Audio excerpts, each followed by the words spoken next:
Welcome. Today we will explain how to easily provision a GKE cluster with MetaDefender Core installed on it. First of all, we will start by explaining the recommended architecture to install MetaDefender Core on a Google Kubernetes Engine cluster. There are a few main resources that are important to understand. First is the load balancer. The load balancer is going to be the primary access point for the users or client to make requests to the application. The second resource is the GKE cluster, where we will create all the required components for having MetaDefender Core running on a GKE cluster.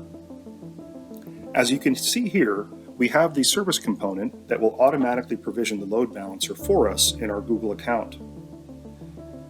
The third component is the MetaDefender Core application running as a pod. It will be connected to a Postgres database. You have two options for the database. One option is creating a pod to have a Postgres database running within the cluster, or another option could be using the Cloud SQL service Postgres database. For production environments, it is recommended to use the Cloud SQL service. When running an application in a cluster, it will need access to the Cloud SQL service. We will provide three different ways to achieve this. First is with a private connector. This is the one you can see here. The second one is a GCP-provided connector running as an additional pod.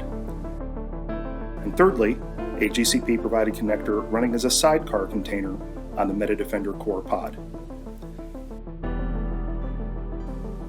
Now let's explain how to easily provision all these resources within the provision script called MetaDefender Kubernetes created by OPSWAT.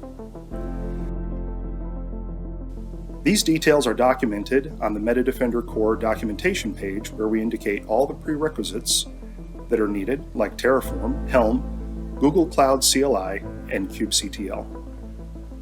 Additionally, when using the GKE cluster, we will also need to install the GKE Cloud Auth kubectl plugin. For setting up the credentials, it is important to set those as local environment variables. Before running the script, the credentials for creating resources in GCP need to be exported from a service account as JSON, and then export the path to the JSON file as a local environment variable. For activating MetaDefender Core, we need to indicate the license key as local environment variable as well. The parameters that can be used by this script are indicated in this table. The main ones required for this demo are action, in this case provision, location, in this case GCP, and then the MetaDefender product flag and GCP project ID. We can also run this script in Amazon or Azure, which is covered in other videos. Other parameters that we are going to use in this demo are cluster name and namespace. Now let's move to the terminal where I have the command ready to run. Here you can see the name MetaCore Demo and the namespace MetaCore. Once we run the command, it's going to ask us if you would like to run the latest version of MetaDefender Core. As we haven't indicated a different image version, we'll say yes. The next question, do you have your own access point, or do you want to create an ingress to access? For this demo, we are going to indicate our own access point, and that will generate only a load balancer to access through the service. We are now enabling the load balancer. We have two options, a public or private IP to be attached. For this demo, we are going to use a public IP. Finally, it'll ask, do you have your own database, or do you want to create a new database? When running this script, it's possible to indicate that you have your own database, and then just indicate within the script the host name and the username and password of the database. In this case, we're going to create a new database. The database will run as external because we want the Cloud SQL service to be created for us, and then we indicate here the username and password of the database.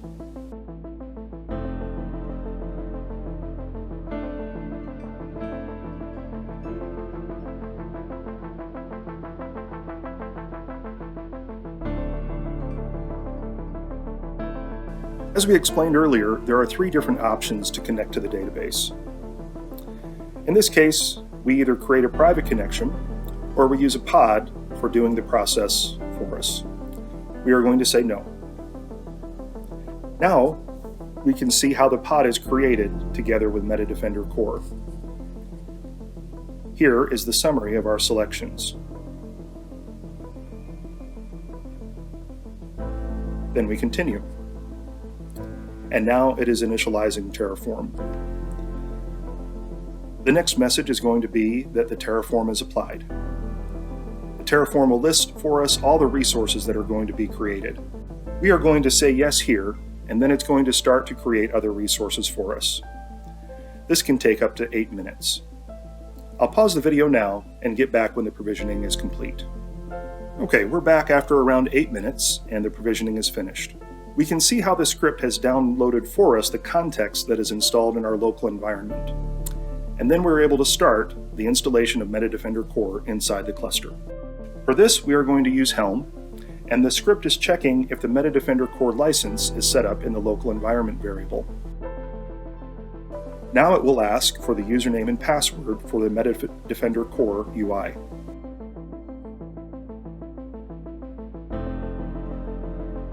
After completing it, we'll start to install the MetaDefender Core application in the GKE cluster. Now we can see that MetaDefender Core is created in the namespace MetaCore. Let's run some kubectl commands to get the pods in the MetaCore namespace and some information about it.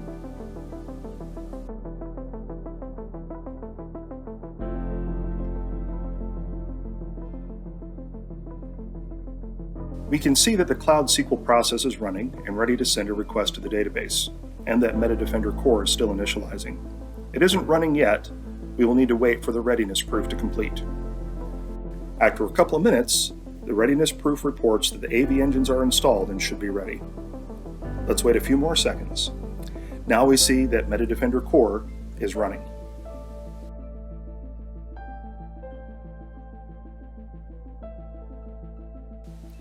So let's get to service and see the public IP that GCP has assigned to the load balancer, as we requested within the script.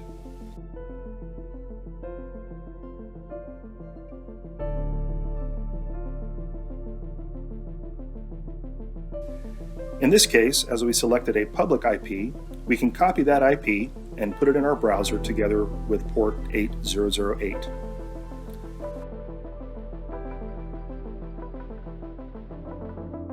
Using HTTP, we can see here that we can get started in the UI. The product is already activated, and sign in using the sync credentials you used within the script.